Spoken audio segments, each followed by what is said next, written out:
What's going on, everybody? It is Wednesday, December 1st. Believe it or don't believe it. We are short-staffed, but we are talking some big topics today. We're going to go over the game as it happened this past weekend. Probably not the way you expected it to go down.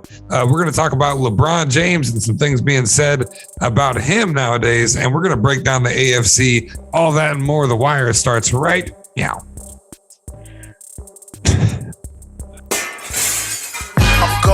It's first and 10. I'm a legend boy, a champion. They can't match the flows, the X's and O's. I'm breaking the code, true devastation about to unfold. They calling me Derek by the way I roll. Bet you never ever seen a pro this cold. I float like a butterfly, sting like a bee. I mix with I am Mike and the great Ali. I'm a running back, believe me, baby. I fathered the game, call me Daddy Brady. I'm like that, try be like this. Sammy Sosa, that boy don't miss. It's the return of the greatest. Any way you name it, I'm everybody's favorite. I'm bringing the pain and bringing the fire. Hey, stay tuned, it's going down to the wire. Fellas, what is going on? Happy Wednesday, happy December, almost to 2022 already. That's ridiculous. How you fellas doing? Good, and I'm feeling great. Happy belated to Sahe. Yeah, happy belated birthday. Just had a birthday. We broke the fourth wall on the show before. Happy birthday, Sahe. On the day we're recording, this is man's birthday. Right. It's this man's birthday. He deserves it. Acknowledge the chief. Absolutely. Thank you guys for both being here. Love getting together on Mondays so that we can get right into it. Let's do it. Excuse me. Oh my goodness. The college rivalry known for years. Yeah, my voice just doesn't want to say this stuff. The college rivalry known for years as the game was this past Saturday. And what an interesting outcome it was. Number 2, Ohio State didn't just lose to number 5, Michigan, 42-27, but this would be their first loss to Michigan since 2011. What iPhone was that, Richie? Was that iPhone 1? Actually, I think so. I think that was the first iPhone. That's ridiculous. Since the iPhone came out, guys, there's a lot of factors to contribute to the outcome of the game. So before we get into that, I just want to go over some stats that I pulled up here, just to have this as a blanket. Total yards were close to even. Ohio State was managed 458 yards, Michigan 487. Passing yards, Ohio State had 394 to Michigan's 190. Rushing yards, Ohio State had 64. Michigan had 297. We don't care about yards per play. Where this is interesting, third down efficiency. Michigan was 5 for 8 on third down. Ohio State was 8 for 18. Fourth down efficiency, Ohio State did a little bit better. They were 3 for 4. Michigan was 1 for 1. Final score 42-27. There was just never a point where Ohio State was really back in it. I watched the whole game. I mean, there was a couple of moments where it's like, okay, right there coming into half, maybe, but not the outcome that most people expected. Guys, let's just start off with your general take on the game. Let's start with let's get the birthday boy the honors of kicking it off here. Yeah, man, I was watching that game. Pre-show, and they're talking like this is Michigan's their best chance in a long time to get a win. And I'm just like, man, these guys are idiots. You know what I'm saying? Because there ain't no way Michigan about to get this win. You know what I'm saying?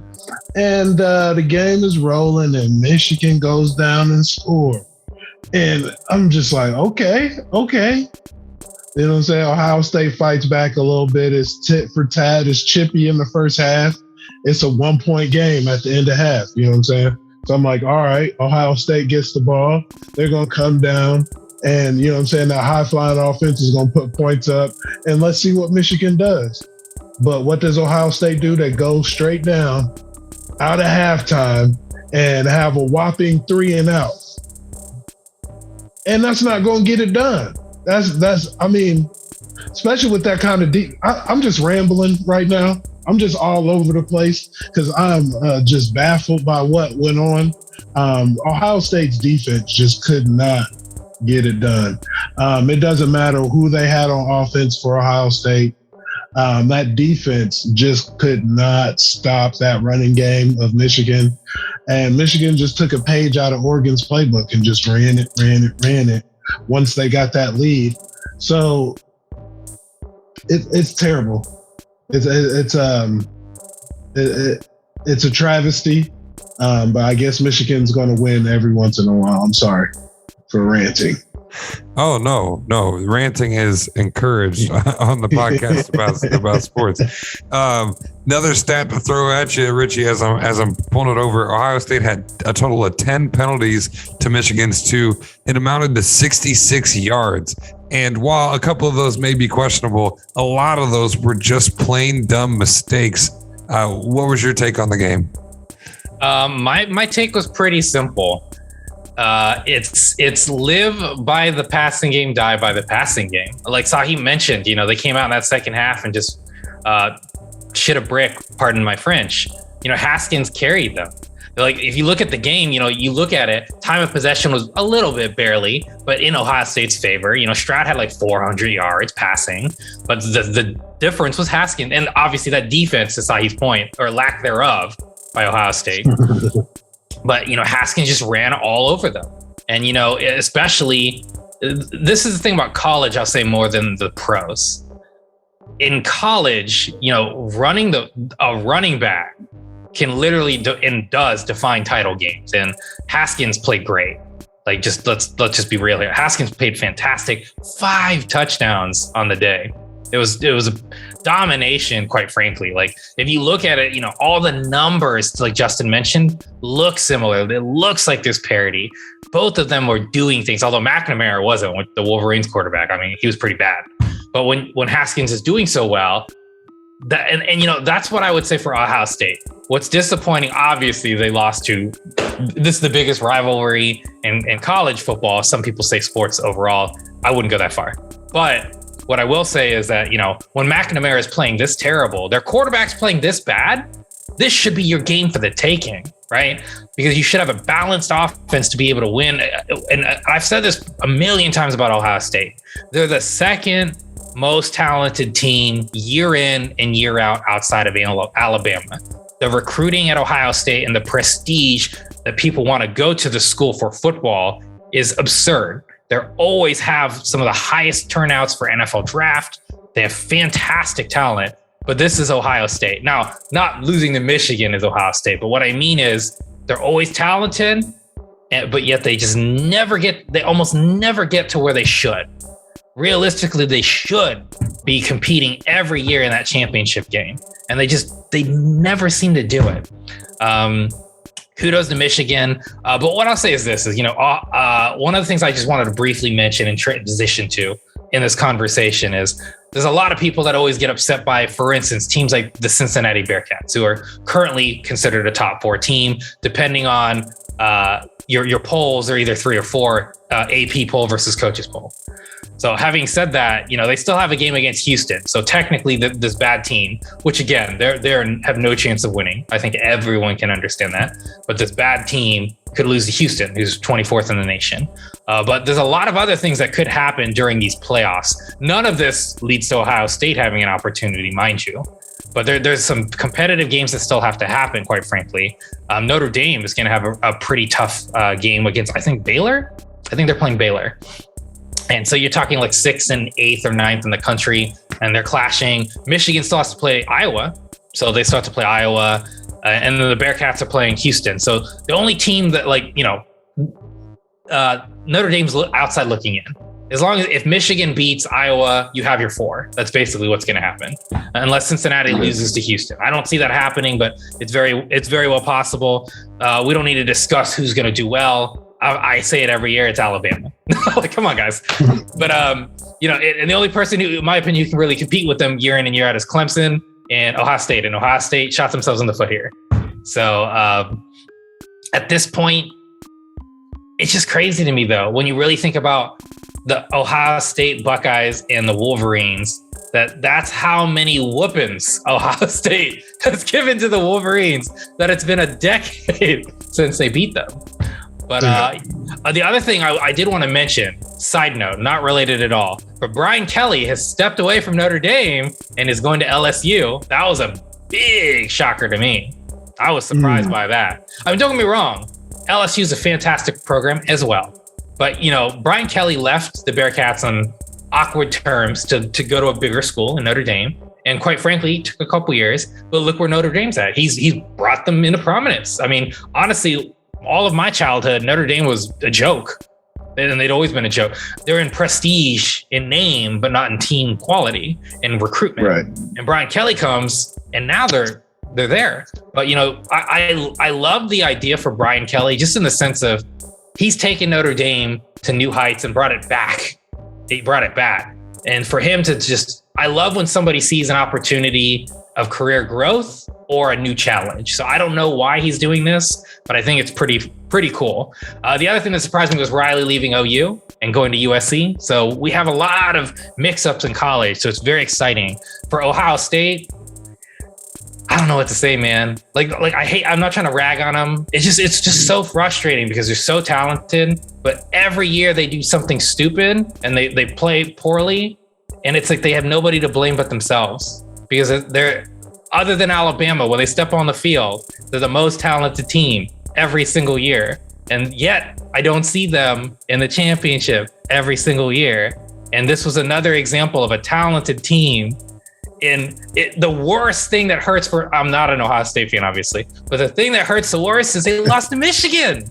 You don't lose to Michigan. You're better than Michigan. This is the 1 year Michigan's been relevant, and good on Michigan. Unfortunate for Ohio State.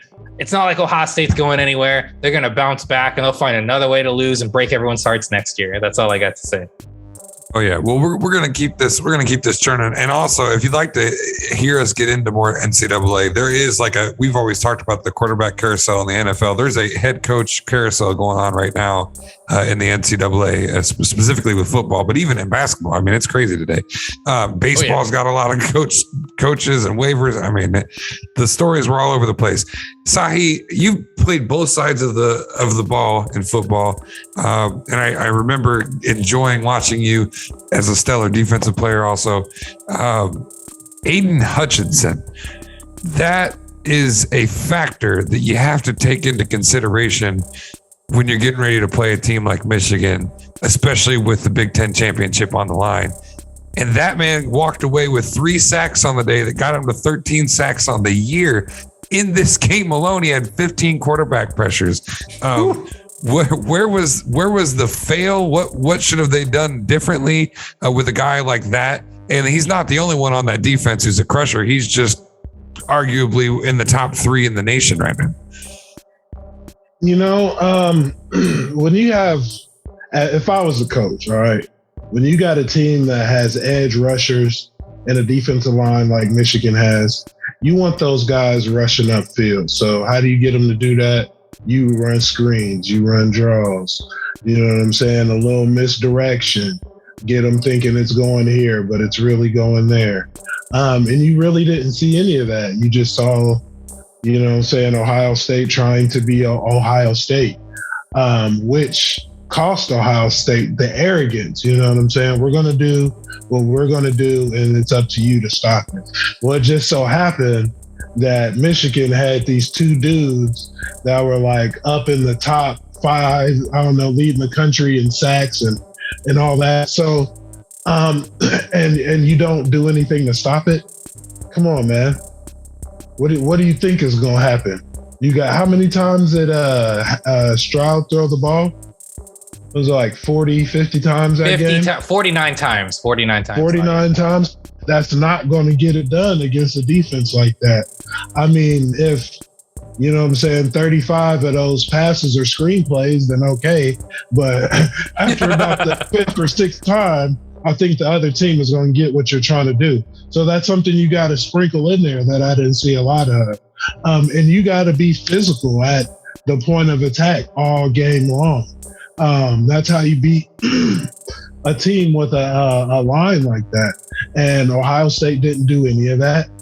They were too cute. And just like they lost, and that goes over for the defensive side as well. Like with that loss to Oregon, they just played man. Well, you know what I'm saying? When you get those crossers and crackback blocks, you're going to leave the outside wide open, is what they were doing. And I didn't get to really watch the game. I was more or less just listening to it. But the plays that I did see, like the defensive alignment for Ohio State, was just all wrong. They're not going to stop any running play like that. And I wanted to mention on those penalties, man, I didn't want to bring any kind of conspiracy theory or kind of like wacky woo thing that I do. That kind of rhyme. But it's your birthday. You're allowed to, man. Right. This ain't no alcohol. This is just so I'm not drunk. But I really feel like Coach Harbaugh had to sell his soul for that win, because he was on the brink of losing his job. He wanted to do everything in his power to get that win. So he probably broke off a little cheddar cheese to the rest, you know what I'm saying, for all those penalties, man. Come on. You said 10, how many penalties? They had 10 penalties for 66 yards, and I will agree there was a lot. Man. I thought there was more in the realm of missed calls, missed pass interferences, and things like that weren't being called on Michigan and that were being called on Ohio State. There was, but they're being called at crucial times, like on third down. That's when go back and watch the game. A lot of the flags on third down, Ohio State picks it up. Oh, nope, it's coming back. Or, you know what I'm saying? First down, call a holding real quick. Bring him back. Come on, man. Oh, yeah. I was yelling at the TV. I have to be unbiased here, but I'm an Ohio State. Being real. No, for sure. We're going to get into Harbaugh in just a second.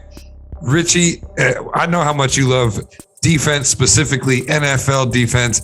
Aiden Hutchinson, he is a senior, and he came away from this game with 15 quarterback pressures. Let me just give you on the season, he's got 54 tackles. 32 of those are solo tackles. 14 and a half of those are for a loss. 13 sacks, 3 pass deflections, 2 forced fumbles, and a fumble recovery. Are you excited to see him move into the NFL? And is there a home that you think he should be best suited for? Oh, yeah. You know, all I got to say is he does not belong in Pittsburgh.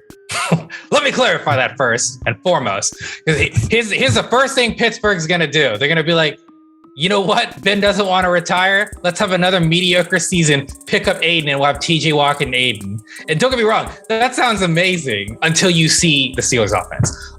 No, I'm excited for this kid. He reminds me of the Bosa brothers, like both of them. This guy just explodes. There's nothing you can do to stop him. He's a force of nature. He's a big boy too. He's like 6'6", 270. And you know, when we say these statistics and these numbers, remember, he's like 21, 22 years old. So he's a big dude. He's going to get bigger. I love Aiden Hutchinson, man. I love defensive linemen. I'm always about it. Honestly, I would say from what I see, the few games, I've only seen 2 games of Aiden this year. But like the guy I think of is he's very athletic. He completely gets off the block. He's got to get like chipped by a tight end or he's just gone and he's going to roast you and he's going to flatten that fucking quarterback. He reminds me of TJ Watt. That's why I was joking about the Steelers. He's a force of nature and I really expect that he will be a top 10 pick in the NFL. Like just not from this performance, but from his talent. He's fantastic. Awesome. Yeah. Let's move into this. This is Jim Harbaugh's first win as head coach. Sahe thinks he may have had to sign a contract with Travis Scott and those down there. No, but what do you guys think of his mentality on this season? I don't know if you got to watch much of the pregame, but literally Michigan, and I thought this was kind of comical. 1, being an Ohio State fan, and 2, I just really don't get to watch this much football to know that Michigan's game plan for the year was get wins, get to the playoffs, and beat Ohio. This is the only things they win week to week. They want to be in the playoff contention, and they want to beat Ohio. It seemed to have paid off here. What do you guys think do you think that this mindset is enough to carry him through the Big Ten championship and then maybe a decent run in the playoffs? Sahe? No, because you didn't mention Big Ten championship as part of their goals. If you were being exact to what he said be in playoff contention, win games, and beat Ohio State. Was that it? That's it? I believe. Yeah, okay. I believe that's exactly what he said. Yeah. Yeah. So I didn't hear win a bunch of games, beat Ohio State, be Big Ten champions, and be in contention for the playoffs. So they might come out in this Big Ten championship game and just be completely flat. All of Michigan is still celebrating. You can hop on Facebook right now and see a Michigan fan post something from now till, you know what I'm saying, next week. Even past, they're not even worried about this championship game. So I don't expect to see Michigan in the playoffs. Hats off to Jim Harbaugh. He got what he wanted in the Michigan fans. It took him forever to get here. You kind of have to give him respect for it, but we're not crowning them. You know what I'm saying? They're still Michigan, and they're kind of like the Cowboys, you know? Well, what does Stephen A say? What does he say? He says a lot of things. The accident is is waiting to happen. Oh, so the accident waiting to happen with this team, and we'll get to talk about it on the next wire. Is my feeling, because they ain't going nowhere. Absolutely, Richie. Same question, and I don't the same. Same concept with the post game. Of course, they're all celebrating. Jim Harbaugh didn't want to talk about anything other than, he did want to talk about Hutchinson. He wanted to talk about Haskins a little bit. But when everybody, players, coach, everybody was asked about the Big Ten, they're like, yeah, we're excited for it. Do you think that this was really about getting to Ohio and beating Ohio and not enough focus on just being a good team? Or do you think they got a chance here? No, I disagree. I understand where Sahe's coming from, but as I've said multiple times, is the second best team in the country on paper and through recruitment. So when you have to run through them, that should be the focus. You're not getting to a playoff game if you don't beat Ohio State.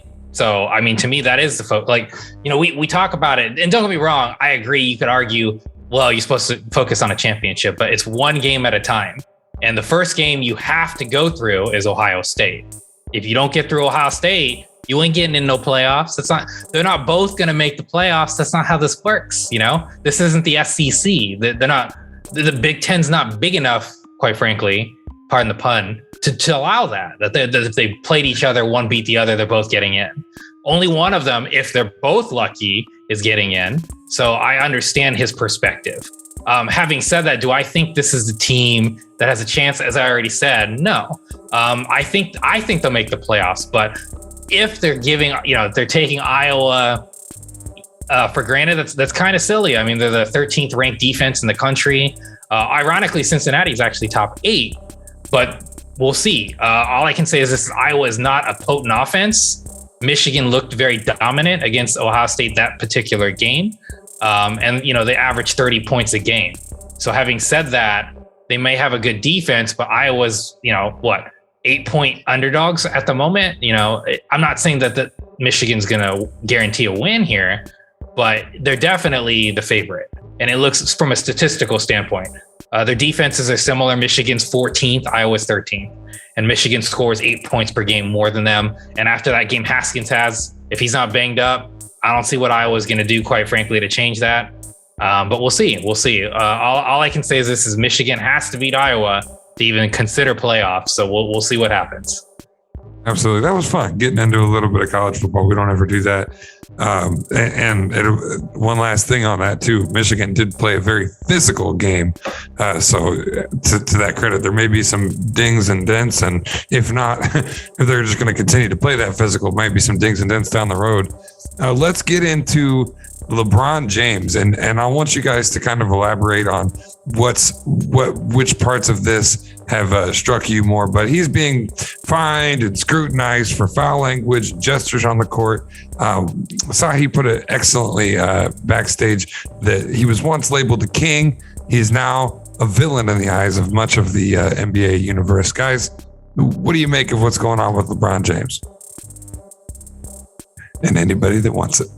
I mean, LeBron, man, he's coming to the end, man. So what better way to go out than with a bang? Be the bad guy. He doesn't have anything to prove to anybody. They called him the king of the league for so long. He's on a bad team. He knows they're trash. He put them together. He was like, man, I thought we was going to win a championship with these guys. I thought I could get it together. But he's seeing it. He's seeing it like, man, this ain't it. So if I'm going to go out, I'm going to go out swinging.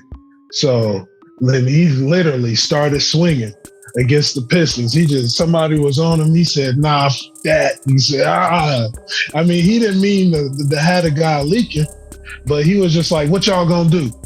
You know what I'm saying? The dude charged him and it became a hoopla and they had to suspend him. And then, like you said, he's doing gestures, you know what I'm saying? When you see LeBron doing that, grab, you know what I'm saying? And, you know what I'm saying, pointing at the crowd and, you know what I'm saying? He's probably saying some stuff to people. Well, you never seen that. LeBron just doesn't care. He knows the league is trying to phase him out. So he's even messing with the fans. The fans are still saying stuff to him. I know that they said, like, you can't say certain stuff to players. Certain things are off limits. But, I mean, you're making, I can't say that. You can say whatever to me if I'm making that much money. But at the same time, you just got to have that laser focus. And, you know what I'm saying, no matter what anybody says to you, you ain't worried about it. You worried about the game. And that just further proves that LeBron's mission isn't on the game. It's on how he's viewed now. So he's kicking people out that don't view him the way he wants to be viewed. You know what I'm saying? You know what I'm saying? He's putting his foot down like, I am basketball. And he's kind of like Thanos. You know what I'm saying? He wants to do a good thing that he believes is good, but it's really bad for everybody else. So he's just like, man, you know what? I'm gonna be the bad guy. You're not gonna respect me. And he's gonna do something crazy. Just watch. This is only the beginning. We're gonna unpack this. Richie, what do you make of LeBron and his current situation? Honestly, Sahe hit the nail on the head. We don't use that phrase as much as we used to, but that's what it is. You know, it's hard to say anything other than I was shocked when I don't want to say sucker punch because people are blowing that out of proportion, but he basically backhanded with his knuckle in Isaiah Stewart and they like cut open his eyebrows. And then people were saying Isaiah was like, you know, pretending to be a tough guy. But I don't know, man. What it looked like to me is he was a little like shocked. Like he's like, whoa, like LeBron James just hit me in the face. And then he saw blood. And then that dude was trying to murder him. I mean, he was trying. He was running through people. And then they're like, all right, get out of here. You're out of the game. You're out of here. So he's like walking. He's like, I'm cool. And then he ran around and tried to get him again. And then they're like, you're out of here. And he's like walking back to the locker room. He's like, I'm good. And then he takes off and tries to run around the arena to go get LeBron James. And then I'm telling you, I swear, Isaiah Stewart was sitting there in a jacket, like trying to be a reporter, waiting for LeBron to come to the press conference. And LeBron didn't show up. And Isaiah was just like, this motherfucker. Like, I'll say this much for real. Like, outside of that, everything else happened. The last part, maybe not. But, you know, LeBron, the one thing that bothered me about this was just him basically saying like, it's like a little tap. And he was annoyed that he got suspended. It's like, dude, whether you didn't maliciously intend to do it, but you scuffed it, man. It's like 9 stitches. It's not a tap. You know what I mean? Like 9 stitches is not a tap. I know he's 260 pounds, but that's not a tap. Like, I'm sorry. It's just not. One game was warranted. It is what it is. And he's just being a little bitch, I'm going to say that right now, because they suspended him and he didn't get to play at Madison Square Garden. That's why he's all like butthurt about this, is because he only gets 1 game a year there. He said he's at the twilight of his career. And in my opinion, I agree with Sahe in a lot of ways. I think LeBron's focus now is just beating Kareem's all-time points. And that's his focus because he wanted to win. I'm not saying he doesn't want to win, But Anthony Davis is shooting 19% from the 3-point line. Instead of going for Buddy Hield, he wanted his buddy Russell Westbrook. And we're seeing how that's playing out, which is not. They're not going anywhere. This team is trash, period.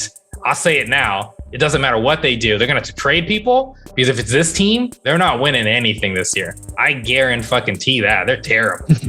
So anyways, because I agree with Sahe. I think he sees that. So he's just like, you know what? I'm going to just take some 3-pointers. I'm going to try to get these points because in 3 years, he will beat Kareem if he can play, stay healthy and play 3 more years. So I think that's his focus at this point because he's realizing I'm not getting 6 rings. It's not happening anymore. So I still have to be a score. I need this Kareem record to solidify my argument that at least MJ and I are the 1-2, and we can have that conversation. I need this record because I will not be getting those rings at this point in my career with Anthony Davis going from a top 5 player to a top 25 best case at this point. It's just, they're too inconsistent. He's getting old and he needs help. Anthony Davis was supposed to be that help. He's not there. And they went with Russell Westbrook instead of Buddy Hield. I'll never understand that. And to Sahi's point, he's playing villain LeBron, like in Miami, shooting the guns, getting people thrown out, cursing, trying to be a bad boy, having fun with that, playing the heel, if you're a wrestling fan, and enjoying it. But for what? So you can get a points record? Don't get me wrong. He deserves it. I hope he stays healthy. I hope he does get the record. But I'm just disappointed that, this is how I see it, that what he's trying to do and what Sahe said.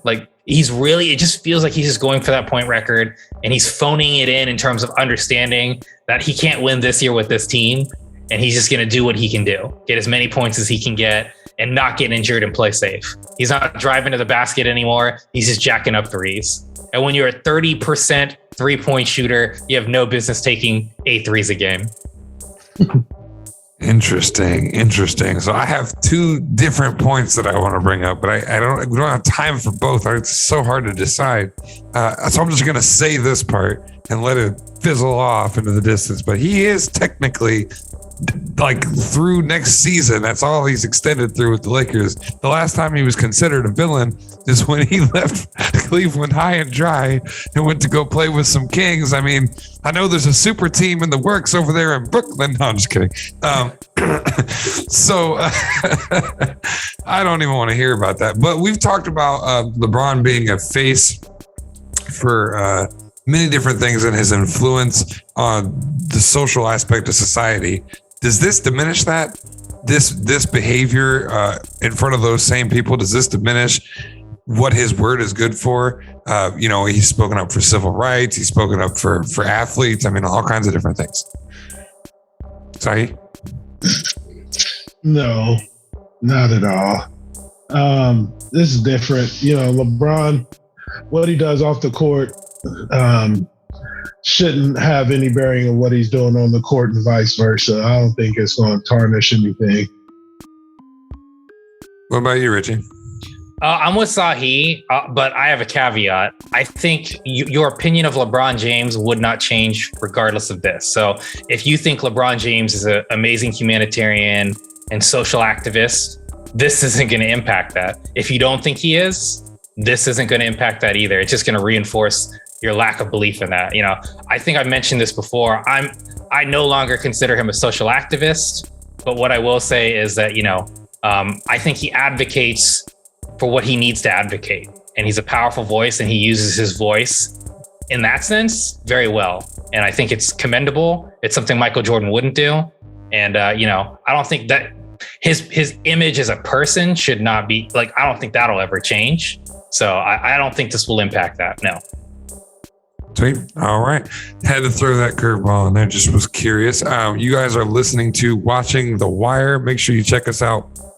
We're on Facebook, YouTube. You're probably listening to us on Spotify, Apple Podcasts, Google Podcasts, Stitcher, hopefully Anchor, wherever audio podcasts are found. Do us a favor. Hop in. If you're on the audio side, we're putting these polls and questions in there. We'd love to get some of your feedback on the discussions that we're having. Thank you again to Shia. I think I'm saying that right. Big fan of the show. Big fan of Sahe's. I don't know if you saw last week. Specifically a fan of Sahe's. So thank you again for reaching out, and we love that you love the show. That's what we do this for. We'll be right back. So while we're on this break, do us a favor, hit the like, hit the subscribe, do something about it. I was just saying that was my mom, by the way. Oh, hi, Mom. Yeah. Big fan of the show. The H2G podcast, Fridays at 7 p.m. Eastern Standard Time. Tune in to H2G to hear us talk about the real topics like the heartbeat law, social media, and more. The H2G podcast, Season 7, every Friday at 7 p.m. Eastern Standard Time. All right, welcome back, everybody, to The Wire. Make sure you check out the H2G podcast. They just wrapped up the season 7, but there's all kinds of old episodes, different kinds of episodes, game of the week, great topics that they had this season, all kinds of things to check out with H2G podcast. So do so. We got the link tree in the description below. All right, so I asked the guys if there was anything that they specifically wanted to talk about this week, and everybody wanted to talk about LeBron James, and everybody wanted to talk about what the hell is going on with the AFC. So let's just unpack this cookie. It's been a mess. There are a couple of, I guess, shining stars amongst the rest of them, but as a whole, this is not a very good-looking division as far as the NFL is concerned. Who would like to take the ball and run with it first? I'll take the ball. Too long have we been shit-talking the Kansas City Chiefs. Where are they now? First place, 7-4. Oh my God, the sky's falling. Oh my God, Patrick Mahomes sucks. They're leading their division again, and I think they're third in the AFC. What I didn't see coming is, although Baltimore's technically first, New England is second. Didn't see that coming. We've been talking about Daddy Brady and how good he was, but you know what? Bill Belichick, come on, man. Good job, buddy. I love to see it. I love to see that you both were good. New England is 8-4 with a rookie Mac Jones playing quarterback. So very impressive. Buffalo's who we thought they were. I'm going to give Tennessee Titans, who are also 8-4. I'm going to give them the benefit of the doubt. They just lost to New England. Obviously, they're both 8-4, and now New England has a tiebreaker. But you don't have Derrick Henry, which is a big deal. You didn't have both your starting wide receivers. Of course, you're going to lose that game. It is what it is. So the thing I want to talk about briefly, though, and this whole thing is the AFC as a whole. But man, the AFC North. All we've been talking about is how all the teams are amazing and talented and stacked. And then we're all kind of saying, well, you know, Pittsburgh outside of Ben Roethlisberger, he's holding them back. But I don't know, man. I'm kind of calling fraudulent on the whole division. I am. I'm a Bengals fan to the core. But 8-3, 7-4, Baltimore and Cincinnati. But can they really beat anybody? Like, let's be honest. Well, if we were to have them play Kansas City or Tennessee if they're healthy, or hell, even Indianapolis Colts, do we really expect them to win? Maybe Baltimore wins the game, maybe, but I don't know, man. Cleveland's been injured, and I'm going to give them the benefit of the doubt being 6-6, but those are excuses are running out too, right? Because they're injured, and then Baker Mayfield and Odell Beckham Jr. having these problems, and they trade away the cancer that is Odell Beckham Jr., and then Baker's still playing crappy, so now we're saying Baker's injured, even though he wasn't injured 3 weeks ago. I don't know, man. It's hard to defend this division at this point. I don't know what to say. I'll say this. This division has very talented players, but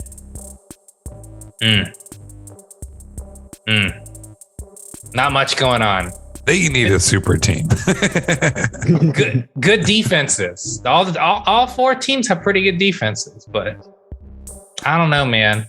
Pittsburgh, the only thing I'll say is at least you can say you're the youngest starting offense, and that includes having that old man Rossberger with you. And you're still the youngest starting offense at an average age of 25. Cincinnati's the second youngest at 26 and a half. But having said that, there's not much to look forward to if you're an AFC North fan. And I know, like I said, Baltimore's 8-3, Cincinnati's 7-4, and we'll get into that Steelers thing in a minute. I'm not going there. The point is, can they beat anybody? Really? Can they? Maybe they can beat New England. I'll put them there. Again, I'm clapping that New England's 8-4, not that they're actually viable to win the Super Bowl. Let me clarify that statement. But that's what I'm looking at. When I look at the AFC, I never thought I'd say this because we've been watching week in and week out, and Kansas City looking like ass, right? Well, now I'm looking at the AFC, and Kansas City's favorite to me right now. I don't see it. The only other team that's surging is the Indianapolis Colts, who started off, I believe, 2-5 and are now 6-6. Off my boy Taylor, and they need to run him more. I lost fantasy because they didn't run him. But I don't know, man. AFC's looking fraudulent. Although it's kind of funny because I feel like both conferences are kind of looking fraudulent. So is there even a conference that's worth a crap? Because look at the NFC, man. Everyone was talking about the Cowboys. And I know I'm changing the subject, but man, the Cowboys are so good. Cowboys look awesome. Cowboys I was with you. I was with you, but I got to stop you right there. I got to stop you right there. He knows where I was going to next. He knew where I was going. Yeah, you was getting too close, man. He knew where I was going with this. Close, man. He knew where I was going with this. A 1-8-3 team. But hold on. In all fairness, hold on. Not just an 8-3 team, a 7-4 team. The team I enjoy that's looked like ass and has lost 3 straight. So it's interesting. All I'm going to say is I've been enjoying this because everybody we expected to do well is not doing well in these last couple weeks. Tampa had 1 bad game, but if you look at the Rams, they've had 3 bad games. And lo and behold, the 49ers, who had 12 people on IR week 1, are creeping up. And I even said they had no chance. And now I got to hold my mouth because here they come surging and they have the easiest schedule in the NFC now. They might make the playoffs. What is going on? I don't even know. But all I can say is AFC. I just don't see anybody who could beat Tampa, or I want to say Green Bay, but Green Bay will choke. Like Green Bay legit right now, but they find a way to choke in the playoffs. But I don't see it. I don't see even Kansas City as they're starting to play better. Even when King Henry's at his finest, I don't see Tennessee winning. I just don't. Your running back can't win you 4 games in the playoffs. They scheme around it, and we can get into that later. But I just don't see it, man. Don't forget, Arizona's only 9-2. They're undefeated on the road. Oh yeah. I mean, here's the problem with Arizona. They're 9-2, but Kyler Murray hurt. And trust me, I know that because he's my fantasy quarterback. Arizona is in trouble. They're 9-2, but here's the reality. They are 9-2, and they've done great with Kyler being hurt and not playing well and being out for certain games. But the reality is this, is Kyler Murray is 5'8". He's basically my height, guys. I'm a short man. Kyler Murray is a midget, if we're talking about in the NFL. He's short. He's like 160 pounds soaking wet. This guy cannot be injured to do the things he does. He's a fantastic quarterback, but he's got to get in game shape, and he's got to be playing like he was playing at an MVP level. He just got hurt. But if he's not playing at that level, they don't win. They just don't win. You know, I'm still looking at it as Tampa Bay coming out of the NFC and Kansas City. And we talked about that week 1, that was what we thought would happen. And then it looked like it, Tampa was holding strong, but Kansas City wasn't. And now look at the AFC team, and Kansas City looks like the best team again because everyone else sucks. I hate to say it that way, but I don't see anyone in the AFC that can compete with the NFC. Maybe Kansas City. Not the Chargers, not the Broncos, not the Titans, not the Colts, nobody from the AFC North, not New England, maybe Buffalo. So I've already done my little soapbox rant. I'll let Sahe say anything he wants about the AFC. I won't touch the Buccaneers. He was ready for that. I was almost gonna go there, and he's like, right. Stop! This is my birthday. Yeah, Don't you disrespect? This is my birthday. My boy lost a tooth. My boy lost a tooth on football. Man, he a beast out there, ain't he? I told y'all. Yes. I told y'all. Best losing it. I don't know about that. But losing a tooth makes him the toughest D tackle in the league. All right, Sahe, what do you make of whatever is going on in the AFC this year? I mean, a lot of what Richie said was true, like about the fraudulent AFC North. But the whole division is pretty, you know what I'm saying, like cupcake, to put it at the end of the day. I was going to say this. Did you guys watch the Browns and the Ravens game? Oh. Yeah, last night. God, How I didn't they want were to. just turning it over. The ball was just like hot potato. That's the entire AFC. That game was just a microcosm of the whole conference. Like, they're all just like, no, you have it. No, you be the best team. No, you be the best team. And at the end of it all, like after they're, you know what I'm saying, everybody's pitching it around. I feel like the Patriots are going to be the top team in that conference, because it's going to shape out to be what the media dreams it should be. Their biggest fantasy of all: Brady versus Belichick in the Super Bowl for all the marbles. You know what kind of media attention and how media members will just be creaming in their pants for the opportunity to cover this historic, you know what I'm saying, such a huge story. Tom Brady leaves, wins 6 Super Bowls with the Patriots, goes to Tampa Bay, wins the Super Bowl, proves he could do without Belichick. Belichick rises up from the ashes, and now they clash in the Super Bowl, the game of all games, the #1 sporting event in all the world. It's going to be so hyped. They did it for a week 4 regular season game. They're calling Mac Jones the offensive rookie of the year. Bill Belichick has got those guys playing good. That's what I see coming out the AFC, because the Browns, they don't want it. The Bengals are going to be the Bengals.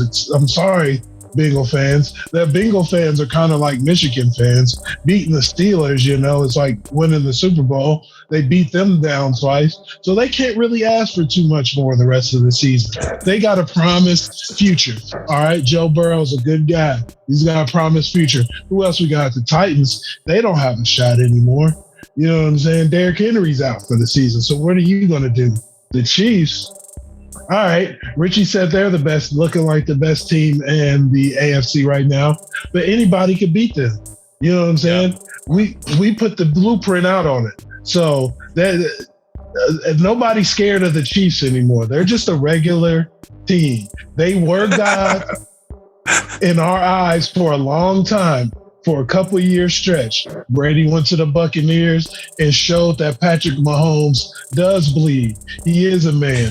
Nobody should have to fear him. You know what I'm saying? So they're just getting whooped all over it by everywhere. They're still a good team, so they're winning some games. The Bills, they lost to the Jaguars. All right, that's enough. That's enough there, right? And those are the top teams. Those are the top teams. Those are the teams. And I just destroyed them all. So I mean, besides the Ravens, and that's even another clue. Like they lost to the Dolphins. They lost to the Dolphins, and they also lost like half of their defense at the beginning of the season. And that's the team that's top of the division. Come on, man. You guys are sorry. Even though, you know what I'm saying, they're all NFL teams, they're all getting paid millions, they're all great. They're the best of the best of the best. But sorry, that was my speaker going off. But you know what I'm saying? The AFC is a complete joke. And just to chime in on what Richie said about the NFC being a joke as well. Come on now. That's where all the juggernauts are. All right, you got the Cardinals. They got a great team, even though they don't have Kyler Murray anymore. And what they're doing is not sustainable. So I'm not worried about the Cardinals. Okay, right, exactly. But there's, you know what I'm saying. The Packers. Come on now, they got Aaron Rodgers. You got. I'm not even gonna mention who else you got. I mean, the next one you got, because you guys already know. The Cowboys. they're on the rise. The Rams, they're a great team. Who else we got? You just got those. Don't pull up of the Bucks. The Bucks are good on their own. You don't need to make the competition sound better. Yeah, I wasn't. You got some guys out there that could take it this year. You got some guys who can play quarterback and run the ball, and they're in the NFC. You know what I'm saying? Yeah, you know what I'm saying. But you guys already know. That's how I see the league going this year. Yeah, I'm gonna change from Bucks and Chiefs, which I think I said at the beginning of the year, to Bucks and Patriots. I like it, and I'll say this, Sahe. To Sahe's point, if that were to happen, and it might, Sahe's got a very good point. If that were to happen, that would be the biggest history sporting event in American sports for sure, right? I don't know if there'll ever be something like that where you, as he said, you had a team that dominated together, then you have an individual succeed without the coach, and then now the coach is coming back for vengeance. That's a story. Come on, man, that's a movie. That sounds fake. Who are they going to get for the halftime show? Travis Scott? I mean, we got the Illuminati playing in the Super Bowl this year. I think they're going to have somebody crazy like that for a halftime show, but it's going to get interrupted by the first time we ever see either one, aliens, because people from outer space are going to have to come and see this game, or we're going to first time in history see somebody travel back in time with a time machine, because they're like, this is the day that Brady and Belichick went up against each other. I made this time machine just so I could be there. You know what I'm saying? Some kid way off in the future is going to be in the present day watching that game. Doc, I gotta go see this game. Right. So let's just wait, because something's going to happen. You know what I'm saying? Something. Oh my God, that would be the biggest thing. Oh man. Okay. I had a point I was going to go to, but now I'm imagining, I don't know, young Tom Brady jumping in the time machine to come watch himself in the future. Well, let's talk about the team that's about to lose a lifelong fan. I'm about to be a free agent, folks. So if you got any ideas in the comments below who I should start rooting for, I'm getting tired of this disappointment season after season. Getting tired of looking at that man from Findlay who doesn't even want to claim that he's from Findlay. I'm getting tired of losing to the Cincinnati Bengals. Like that. I mean, come on. If this is all rigged, whoever rigged it should have gave me a break. I already had to deal with watching my Buckeyes lose, but that was just a travesty. My God, what needs to happen in Pittsburgh? Oh, okay. I'll say what I think, and then I have a question for you as well, because it's something that bothered me about the game, but not in the way you would think. So the first thing I'm going to point out is the game was 41-3. The final score is 41-10. I don't know why Mike Tomlin, and this is my question for you later. I don't understand why Mike Tomlin kept the starters in, unless he's trying to let Ben Roethlisberger get hurt. I don't understand it, because the Bengals called off the dogs. Quite frankly, this could have been a lot worse than 41-3. Having said that, where does Pittsburgh go from here? I've always talked to Justin about this privately, and my problem with this franchise, beyond the fact that I just hate them because they're a rival, is two things. They stick with their coaches forever, which is fine. It's consistency, which is why we always talk about why there's such a coveted organization.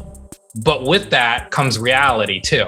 A lot of the Steeler fans that are, like Justin and et cetera, are around our age where they've been successful and actually won a championship too in the last 20 years. So that's something you feed off of.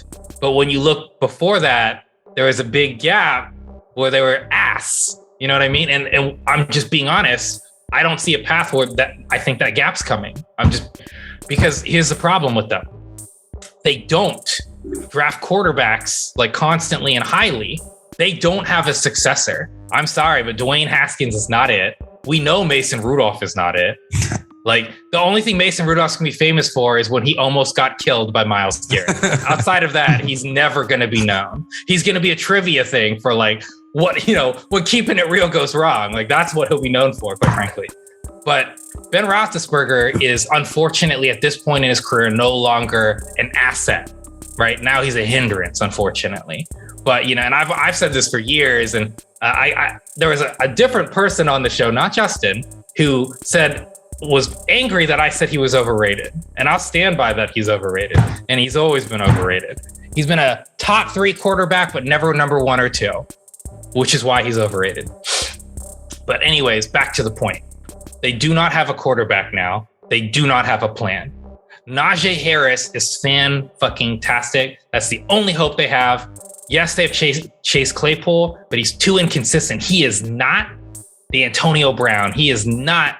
Well, and Juju's kind of lost that, but Juju was looking like he was that next guy. He's not there. Deontay's their best wide receiver at this point. But Chase was like, everyone had these high expectations for Claypool because he came out balling right off the bat.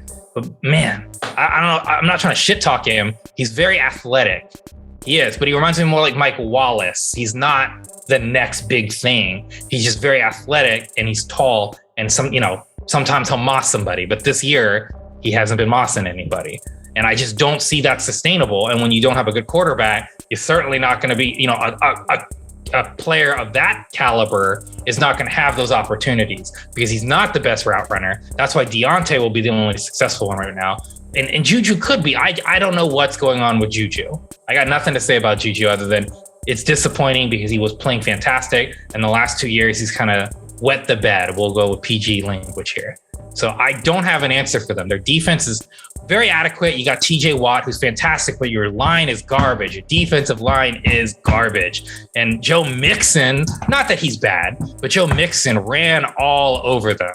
And, that's just unacceptable if you're a Pittsburgh Steelers fan. Like, that's what the Steelers are known for. Hard-nosed defense, running the ball, stopping the run. Well, the good news is, in a year or two with Najee, they can start running the ball. And then they can get it out of whatever quarterback's hands, and they need to go back to old Steelers football, run the ball, play great defense, and hope in a couple years they pick up a quarterback worth the shit. But my concern for them is this. They always love to not have a losing season and be mediocre enough to never get a good pick. So where is this quarterback coming from, realistically, right? They struck gold with Ben because they were playing so bad that they actually got a first round pick to pick him up. You know what I mean? Like, that's why. But, Tomlin's one of those, like, we're going to play the best we can play. And even when we're losing by 41 fucking points, our starters are staying in. Last time this happened, Deontay got hurt. But I don't care because this is Steeler football. Like, it's so crazy to me. Dude, call off the dogs unless you want Ben to get hurt. But if you want Ben to get hurt, tell the line, don't block for him so he gets hurt. Because you can't bench Ben Roethlisberger. I understand that. You got to let you got to let old Yeller out into the pasture on his own and shoot him in the back quietly. You can't do it publicly. We all understand that. We don't want an Eli Manning situation here, right? Because that's what the Giants did. They benched him in the middle of the season, and it was a bad look. And Pittsburgh is too classy of an organization. I don't think their team is, but as an organization, they're too classy to do that. They're not going to do that. They're going to let him play it out. But I don't see a great hope other than you have Najee and you have a great passing defense. You have a terrible run defense. You have a great passing defense. So you have the start of what Pittsburgh is known for. You have to start filling in the pieces everywhere else. So my advice to them is draft defensive line because you're not getting a good quarterback with the picks you're going to be getting in the next couple of years because you refuse to tank. Since you're not going to tank, you're not going to get a good quarterback. Draft defense and run the ball with Najee Harris and hope you can have a Baltimore Ravens style of offense where you're running for 170 yards a game. That's your only shot of being comparable, but they're not winning anytime soon with that play style. Because as we see, you need a Tom Brady, you need an Aaron Rodgers, you need a Mahomes to win. And I don't see, like anything, we can't predict the future, but if they're going to win 8 games every season and never get anywhere, they're never getting a good quarterback. That's just reality. Well, Sahe, I want your take on what the Steelers need to do, but since you asked, Richie, it's just what you said. It's the Steeler way. We're gonna fight to the end regardless. That's why they stayed out there.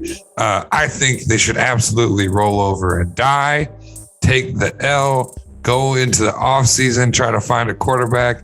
put Old Yeller back in his rape cage and ship him off somewhere. I'm so tired of looking at Ben Roethlisberger. I've taken heat from Tony Ray in the past. Since 2011, I've been taking heat for blaming the former Super Bowl champion Ben Roethlisberger. But you know what?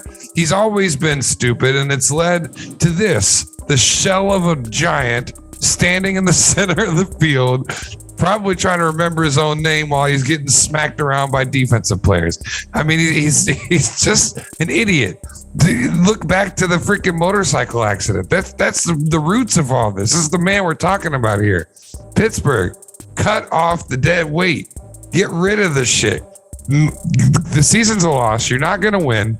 You've got a barely small chance of even getting the wild card. And at this rate, if you keep playing like this, getting stomped all over on by the fucking Cincinnati Bengals, pardon my French, I said it on the wire. You're not gonna get much past the wild card if you even get in. Roll over and die. Take the L. It's time to rescope this. You owe it to Najee Harris. You owe it to Chase Claypool. You owe it to TJ Watt. You owe it to Deontay Johnson. You owe it to your fans. Yeah, to your fans, to Juju, to all these players. I don't want to give Juju too much credit because he was doing a lot of TikTok dancing rather than playing last year. So I haven't seen as much TikTok in this year, but I was a little upset by that. Like, he's not playing well because he's too busy working on his TikTok account. But you owe it to all the weapons that you do have in place. Otherwise, I mean, and that's the thing about, and I think you've said it before.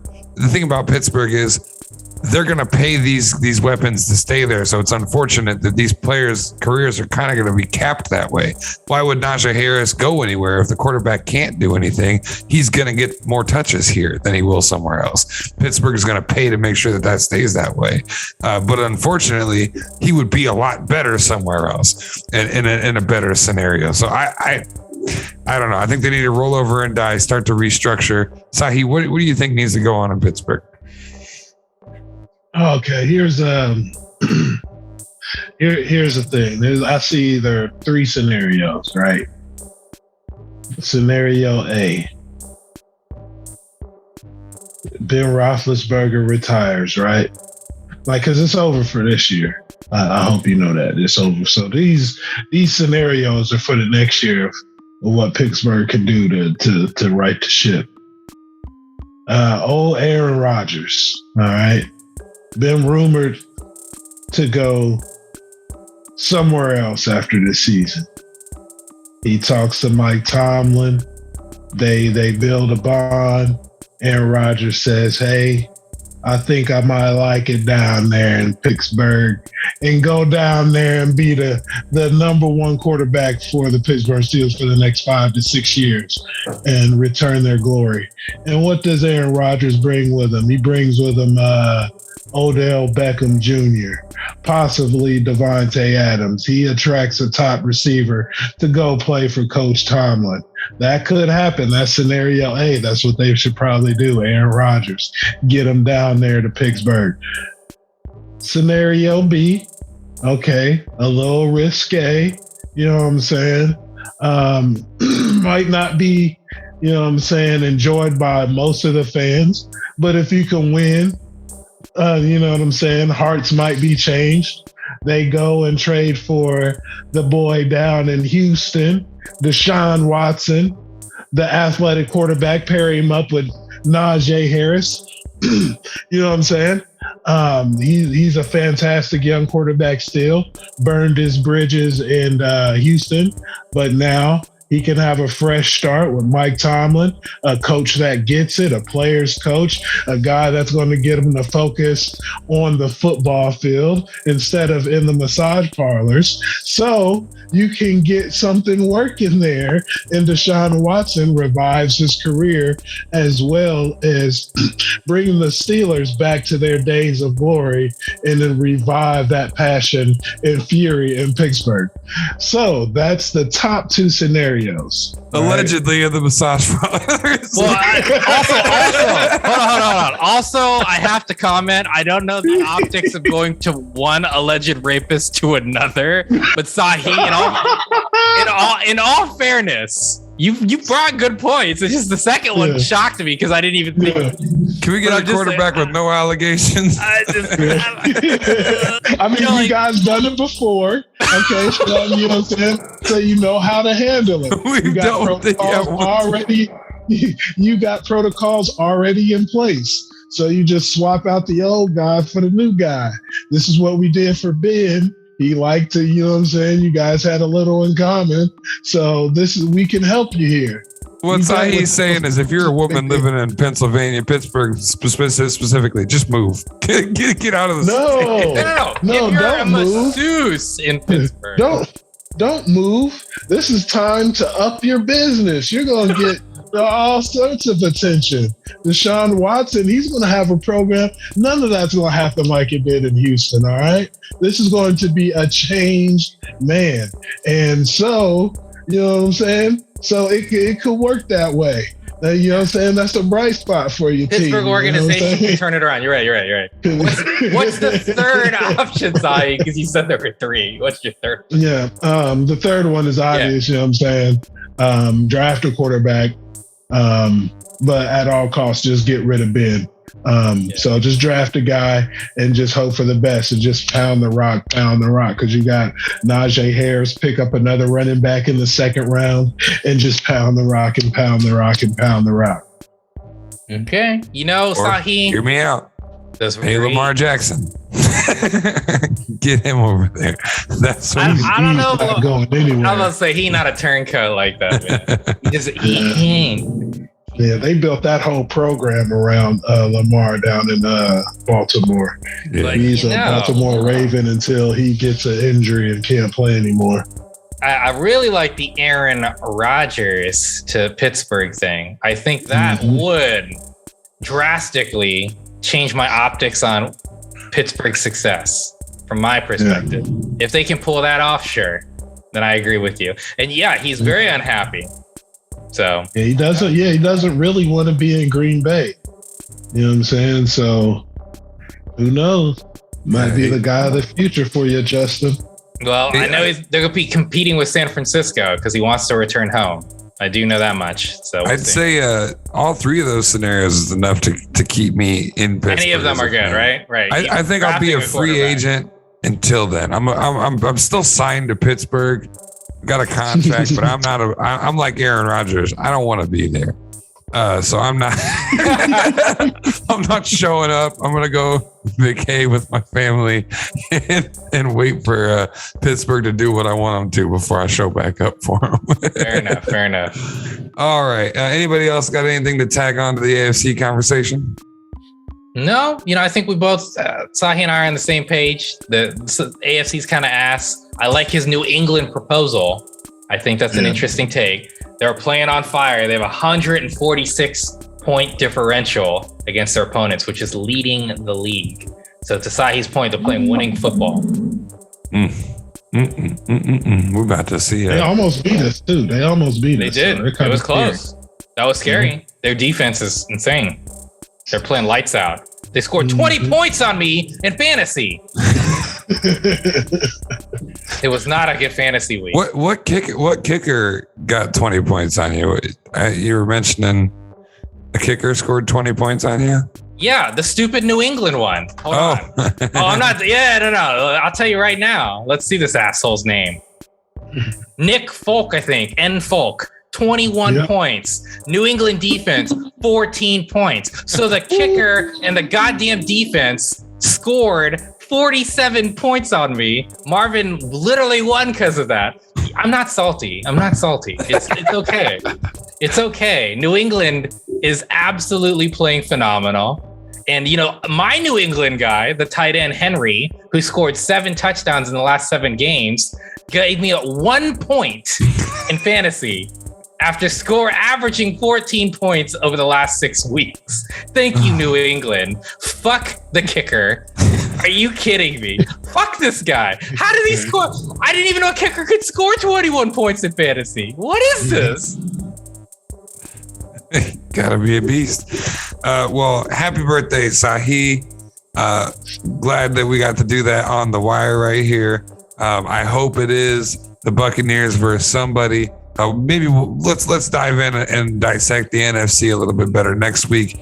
If you got something else you'd like to hear us talk about next week, we are going to come up on a bit of a break. We always break around the holidays, but don't worry, we're coming right back in January and hitting it hard as we'll be rolling around into.